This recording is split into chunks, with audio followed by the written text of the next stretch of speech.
My role is to work with the governor on behalf of the people of Alaska on issues that arise all across the board. Every significant state issue that the governor has responsibility for, I'm engaged with him, and from time to time on his behalf. For example, he's asked me to be his statewide fisheries advisor. I am the president and CEO of Bethel Native Corporation. We are the for-profit village corporation for the village of Bethel.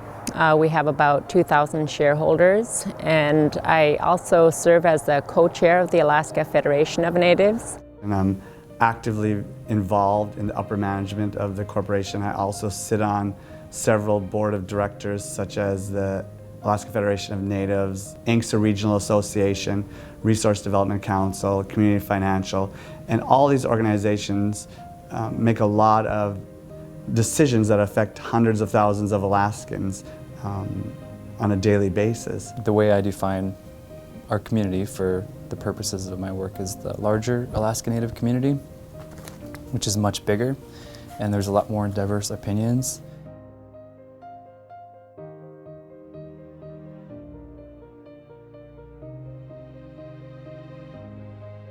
I really think we're having the greatest impact today at the state level. Historically, obviously, that's not been the case, but that's where a number of our leaders, both in the legislature and in the state administration, our voices are more present, are more heard, and we're having much more of an influence on policy issues. Obviously, it's still not where we'd like it to be, but I do think that's where we're probably strongest right now. So I really think that with changes that are happening in the Arctic, that there has been a real coalescence of voices. And in that regard, 3 of the regions in the Arctic, Bering Straits Native Corporation, ASRC, and NANA, formed an alliance last year to ensure that our voices are heard as policy and other decisions are made in the Arctic, because we are the indigenous people of the Arctic. We've been in the Arctic for thousands of years. We're subsistence-based people still, so food security is an issue for all of us, and we want to ensure that when development happens, that it's done in a way that does not adversely impact our subsistence lifestyle. You know, when I began as a very young man at the time of the Alaska Native Claims Settlement Act effort, there were very few natives with degrees, let alone professional achievement or experience. There were very few lawyers, there were very few doctors, and now we have just a panoply across the state of Native leadership, both female and male, young and old.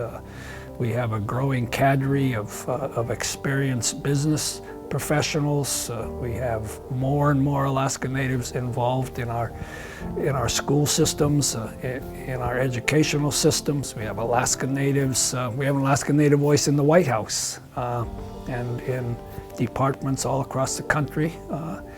It doesn't mean that we still don't have a long way to go, but we are, as a Native community in Alaska, representing less than 20% of the total population of the state, I think have a broad array and depth of Native involvement in our state than some might realize unless you step back and think about it a little bit.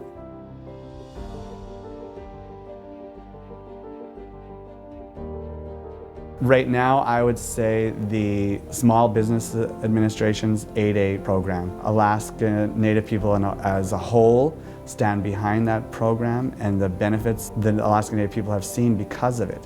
And it is under attack by outside voices, and Alaska Natives, Native American people as a whole, Native Hawaiians have come together to protect that amazing program that was put into place by the federal government. The issue that I find we're most united on tends to be with wildlife and subsistence, simply because it is so encompassing. It impacts the culture, it impacts our daily life, it impacts the economy, impacts all of us so much.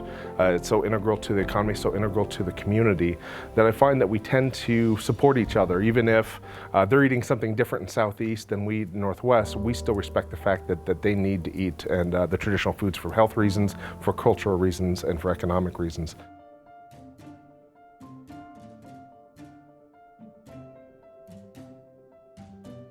I think the AFN resolutions process really provides a good example of how tribes and corporations and nonprofit entities can work together and come to a consensus on issues that are of importance to the Native community.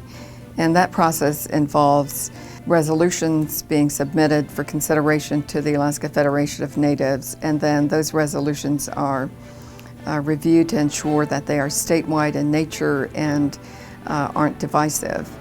And then they are brought forward to the convention floor and discussed and debated.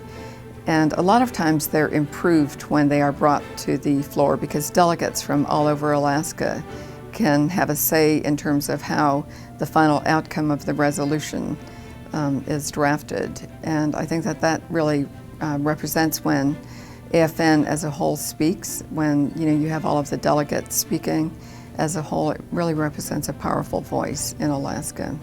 You need to have relationships, you need to build networks, you need to get to know people personally, you need to reach beyond the obvious of their particular public policy views and get to know them as people, as individuals, that's important. It's hugely important.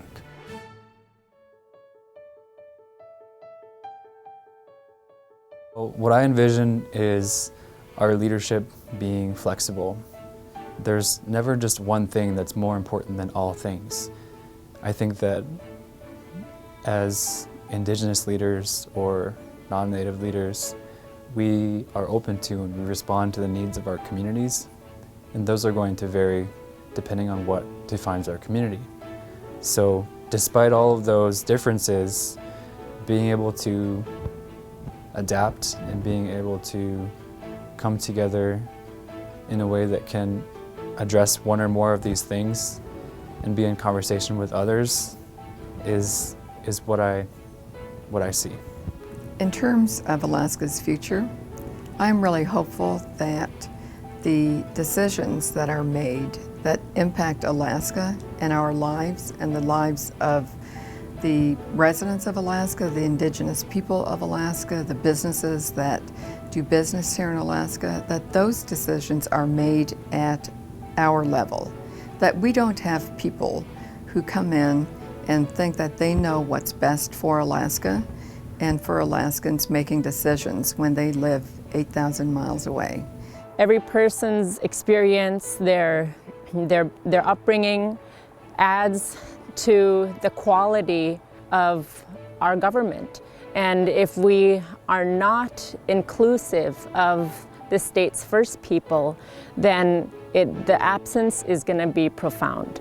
And we as a whole state will suffer as a result. And I think that as we continue to see Alaska Natives serving on boards and commissions and serving as commissioners and directors, and they're on the third floor of our state government, we're going to reap the benefits as a state from their participation.